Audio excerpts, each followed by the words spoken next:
December 31ರಂದು KSRTC ನೌಕರರು ಕರೆ ನೀಡಿದ್ದ ಬಂದ್ ವಾಪಸ್ ಪಡೆಯಲಾಗಿದೆ. ಕೊನೆ ಗಳಿಗೆಯಲ್ಲಿ ಸರ್ಕಾರ ಸಂಧಾನ ಸಕ್ಸಸ್. ಬಿಜೆಪಿ ವಿರುದ್ಧ ಹರಿಹಾಯ್ದಿದ್ದಕ್ಕೆ ಸಚಿವ ರಾಮಲಿಂಗಾರೆಡ್ಡಿ. ಈ ಎಲ್ಲಾ ಸುದ್ದಿಗಳನ್ನು ನೋಡೋಣ. ಅದಕ್ಕೂ ಮುನ್ನ ಈ ನ್ಯೂಸ್ ಟಾಪ್ 9 ನಲ್ಲಿ ಹೊಸ ಸಂಭ್ರಮಾಚರಣೆಗೆ ಕೇವಲ ಒಂದೇ ದಿನ ಬಾಕಿ ಇದ್ದು ಎಲ್ಲರೂ ಸೆಲೆಬ್ರೇಷನ್ ಮೂಡ್ನಲ್ಲಿದ್ರು. ತಮ್ಮಿಷ್ಟದ ಸ್ಥಳದಲ್ಲಿ ವರ್ಷಾಚರಣೆ ಆಚರಿಸಲು ಪ್ಲಾನ್ ಮಾಡಿಕೊಂಡಿದ್ರು. ಸಾರಿಗೆ ಜಂಟಿ ಕ್ರಿಯಾ ಸಮಿತಿ ವಿವಿಧ ಬೇಡಿಕೆಗೆ ಆಗ್ರಹಿಸಿ ಡಿಸೆಂಬರ್ 31ರಂದು ಬೆಳಿಗ್ಗೆ 6 ಗಂಟೆಯಿಂದಲೇ ಮುಷ್ಕರಕ್ಕೆ ಕರೆ ನೀಡಿತ್ತು. ಜನರಿಗೆ ತೊಂದರೆ ಆಗುವ ಮುನ್ನವೇ ರಾಜ್ಯ ಸರ್ಕಾರ ಎಚ್ಚೆತ್ತುಕೊಂಡಿದೆ. ಸಿಎಂ ಸಿದ್ದರಾಮಯ್ಯ, ಸಾರಿಗೆ ಸಚಿವ ರಾಮಲಿಂಗಾರೆಡ್ಡಿ ಅಧಿಕಾರಿಗಳ ಜೊತೆ ಸಭೆ ನಡೆಸಿ ಚರ್ಚಿಸಿದ್ದಾರೆ. ಸಭೆ ಬಳಿಕ ಸಾರಿಗೆ ಮುಷ್ಕರ ವಾಪಸ್ ಪಡೆಯಲಾಗಿದೆ.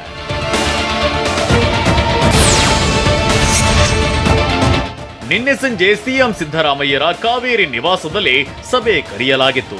ಸಾರಿಗೆ ಸಚಿವ ರಾಮಲಿಂಗಾರೆಡ್ಡಿ, ಸರ್ಕಾರದ ಮುಖ್ಯ ಕಾರ್ಯದರ್ಶಿ ಶಾಲಿನಿ ರಜನೀಶ್, ಸಾರಿಗೆ ಇಲಾಖೆಯ ಕಾರ್ಯದರ್ಶಿ, KSRTC MD, BMTC MD, KWKRTC MD ಹಾಗೂ ಕೆಕೆಆರ್ಟಿಸಿ ಎಂಡಿ ಭಾಗಿಯಾಗಿದ್ರು.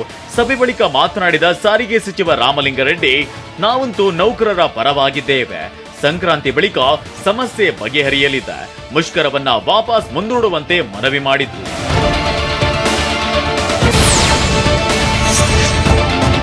ಸಾರಿಗೆ ಸಚಿವರು ಅಧಿಕಾರಿಗಳ ಜೊತೆ ಸಿಎಂ ಸಿದ್ದರಾಮಯ್ಯ ಸಭೆ ನಡೆಸಿದ್ರಿಂದ ಡಿಸೆಂಬರ್ 31ರಂದು ಕರೆ ನೀಡಿದ್ದ ಮುಷ್ಕರವನ್ನ ಕರ್ನಾಟಕ ರಾಜ್ಯ ಸಾರಿಗೆ ಸಂಘಟನೆಗಳ ಜಂಟಿ ಕ್ರಿಯಾ ಸಮಿತಿ ಹಿಂಪಡೆದಿದೆ.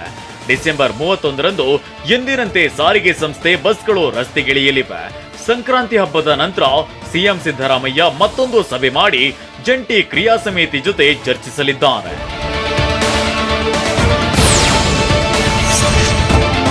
ಆದಷ್ಟು ಬೇಗ ನಮ್ಮ ಜೊತೆ ಸಿಎಂ ಸಭೆ ನಡೆಸಿ ನೌಕರರ ಬೇಡಿಕೆ ಈಡೇರಿಸಲಿ ಅಂತ ಬೆಂಗಳೂರಿನಲ್ಲಿ ಜಂಟಿ ಕ್ರಿಯಾ ಸಮಿತಿ ಅಧ್ಯಕ್ಷ ಅನಂತ ಸುಬ್ಬರಾವ್ ಹೇಳಿದ್ದಾರೆ. ನಿವೃತ್ತ ನೌಕರರಿಗೆ ನೀಡಬೇಕಿದ್ದ 226 ಕೋಟಿ ಸರ್ಕಾರ ಬಿಡುಗಡೆ ಮಾಡಿದೆ. ಸಾರಿಗೆ ನಿಗಮಗಳಿಗೆ 2,000 ಕೋಟಿ ರೂಪಾಯಿ ಸಹಾಯಧನ ಬರುತ್ತೆ. ಬೇಡಿಕೆಗಳಾದ 38 ತಿಂಗಳ ಅರಿಯರ್ಸ್, ವೇತನ ಒಪ್ಪಂದ ಬಗ್ಗೆ ಸಿಎಂ ಸಿದ್ದರಾಮಯ್ಯ ನಮ್ಮ ಜೊತೆ ಮಾತನಾಡ್ತಾರೆ. ಹೀಗಾಗಿ ಡಿಸೆಂಬರ್ 31ರಂದು ಕರೆ ನೀಡಿದ್ದ ಸಾರಿಗೆ ಮುಷ್ಕರ ಹಿಂಪಡೆಯಲಾಗಿದೆ ಅಂತ ಅನಂತ ಸುಬ್ಬರಾವ್ ಹೇಳಿದ್ದಾರೆ. ಈ ಪತ್ರದ ಹಿನ್ನೆಲೆಯಲ್ಲಿ ನಾವು ಮುಷ್ಕರವನ್ನು ವಾಪಸ್ ತಗೊಂಡಿದ್ದೀವಿ, ಕೈ ಬಿಟ್ಟಿದ್ದೀವಿ. ಮ್ಯಾನೇಜ್ಮೆಂಟ್ ಇಂದ ಲೆಟರ್ ಕೂಡ ಬಂದಿದೆ. ಅದರಿಂದ ನಾವೆಲ್ಲ ನೌಕರರು ಕೂಡ ಕರೆ ಕೊಡ್ತಾ ಇದ್ದೀವಿ. 31 ದಿನ ಡ್ಯೂಟಿ ಮಾಡಿ ನಾರ್ಮಲ್ ಆಗಿ ಅಂತ. ಸಾರಿಗೆ ಸಿಬ್ಬಂದಿ ಮುಷ್ಕರದ ಬಗ್ಗೆ ಸಿಎಂ ಜೊತೆ ಚರ್ಚೆ ಮಾಡಿದ್ದೇವೆ ಅಂತ ಕಾವೇರಿ ನಿವಾಸದಲ್ಲಿ ನಡೆದ ಸಭೆ ಬಳಿಕ ರಾಮಲಿಂಗಾರೆಡ್ಡಿ ಹೇಳಿದ್ದಾರೆ. ಬಿಜೆಪಿಯ ಸರ್ಕಾರ 5,900 ಕೋಟಿ ಸಾಲ ಬಿಟ್ಟು ಹೋಗಿದ್ದೇ ಸಮಸ್ಯೆಗೆ ಕಾರಣ. ಫೆಬ್ರವರಿ ಬಜೆಟ್ನಲ್ಲಿ ಇಲಾಖೆಗೆ ಅನುದಾನ ನೀಡಿ ಅಂತ ಬೇಡಿಕೆ ಇಟ್ಟಿದ್ದೇನೆ. ಸಂಕ್ರಾಂತಿ ಹಬ್ಬದ ಬಳಿಕ ಸಮಸ್ಯೆ ಬಗೆಹರಿಯಲಿದೆ ಅಂತ ರಾಮಲಿಂಗಾರೆಡ್ಡಿ ಹೇಳಿದ್ದಾರೆ. ಹೊಸ ಸರ್ಕಾರಕ್ಕೆ 13,71 ಲಕ್ಷ ಮಾತ್ರ ಸಾಲ ಬಿಟ್ಟು ಹೋಗಿದ್ವಿ. ಆದರೆ ಇವರು 5,900 ಕೋಟಿ ಸಾಲ ಇಟ್ಟಿರೋದ್ರಿಂದ ಈ ಸಮಸ್ಯೆಗಳು ಉದ್ಭವ ಆಗಿದೆ.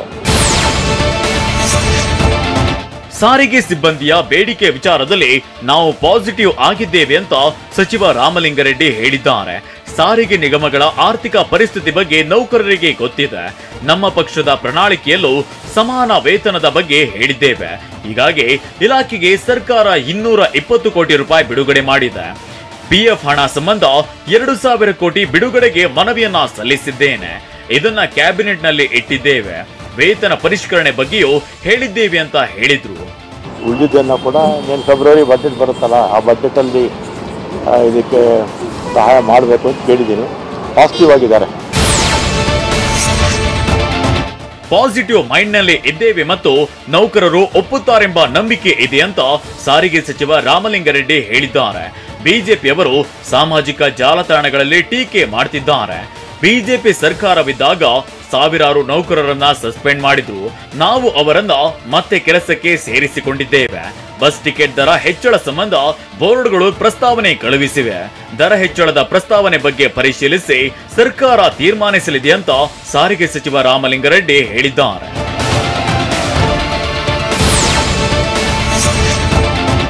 ಕಾರ್ಮಿಕ ಇಲಾಖೆ ಆಯುಕ್ತ ಡಾಕ್ಟರ್ ಗೋಪಾಲಕೃಷ್ಣ ನೇತೃತ್ವದಲ್ಲಿ ಇವತ್ತು ಮಹತ್ವದ ಸಭೆ ನಡೆಯಲಿದೆ. ಬೆಂಗಳೂರಿನ ಮುಖ್ಯ ಕಚೇರಿಯಲ್ಲಿ ಸಭೆ ನಡೆಯಲಿದ್ದು ಕೆಎಸ್ಆರ್ಟಿಸಿ, ಬಿಎಂಟಿಸಿ ಸೇರಿದಂತೆ 4 ನಿಗಮಗಳ ಎಂಡಿಗಳು ಮತ್ತು ಸಾರಿಗೆ ಜಂಟಿ ಕ್ರಿಯಾ ಸಮಿತಿಯ ಅಧ್ಯಕ್ಷರುಗಳು ಭಾಗಿಯಾಗಲಿದ್ದಾರೆ. ಹೀಗಾಗಿ ಮಹತ್ವದ ಸಭೆಯತ್ತ ಎಲ್ಲರ ಚಿತ್ತ ನೆಟ್ಟಿದೆ.